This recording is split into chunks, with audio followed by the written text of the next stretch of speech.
What if I told you the fate of an entire nation rested in the hands of 7 extraordinary individuals? These figures didn't just lead a revolution, they shaped the course of history. From fierce journalists to military heroes, their actions sparked waves of change across France. But with great power came great conflict, leading to terror, betrayal, and the ultimate fall of the monarchy. These 7 figures were both the architects and the victims of a new order, where ideals clashed with reality. Join us as we delve into the lives and legacies of the 7 key figures of the French Revolution.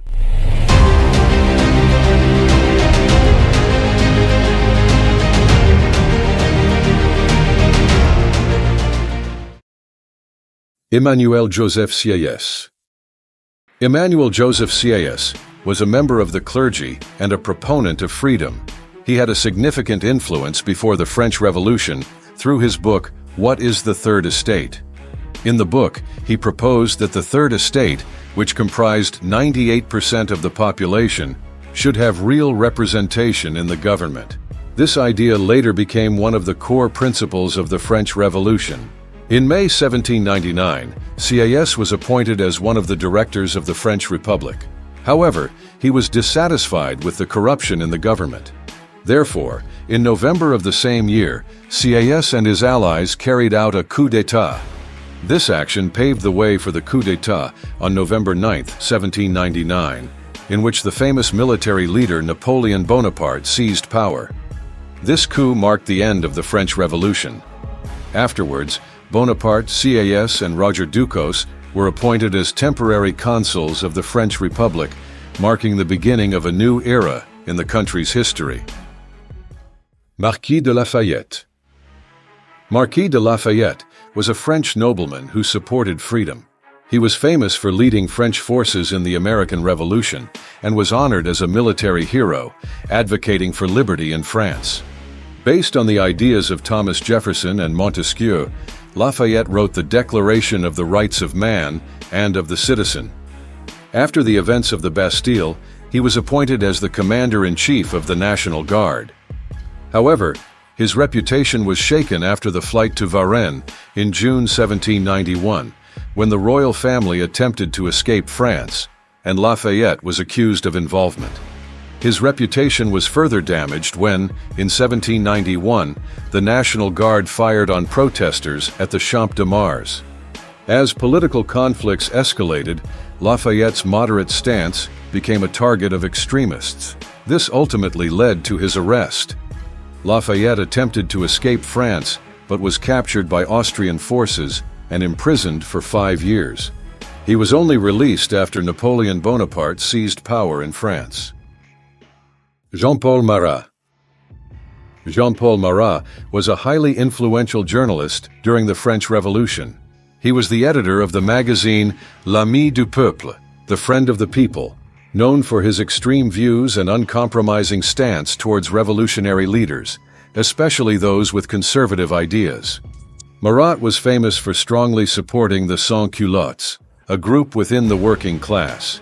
As a leader of the Supervisory Committee, Marat was believed to be involved in the September massacres of 1792, where over 1,200 people suspected of being enemies of the revolution were killed. He also played a significant role in purging the Girondins, a more moderate political group within the revolution.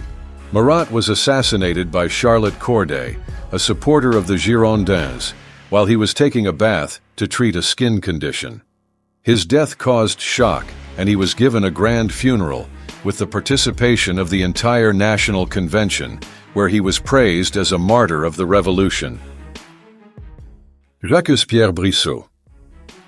Jacques-Pierre Brissot was a prominent leader of the Girondins, a political group within the French National Convention with conservative views. The Girondins consisted of lawyers, businessmen, and financiers.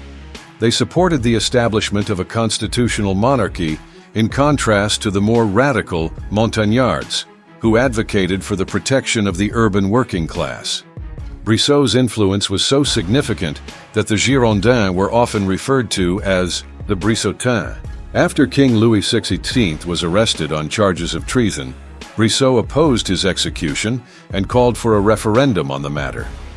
When Austria and Prussia threatened to intervene if Louis XVI was harmed, Brissot urged the Legislative Assembly to declare war on Austria in 1792, a decision that led to the French Revolution.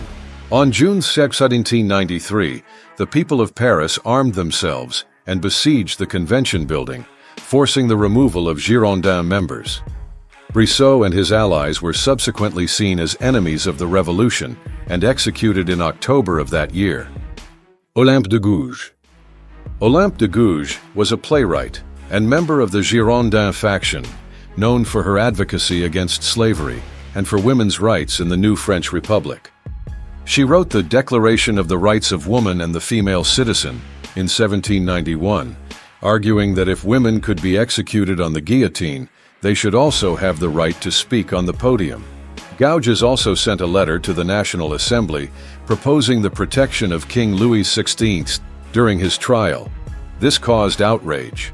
In her work, Les Trois Urnes, in 1793, Gouges supported the establishment of a constitutional monarchy, a viewpoint considered treasonous at the time.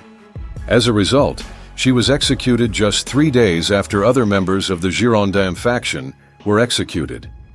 Gouges' death served as a warning to other women involved in political activities. Georges Danton. Georges Danton was a member of the Jacobin faction and leader of the Cordelier Club, one of the important political organizations in the French Revolution.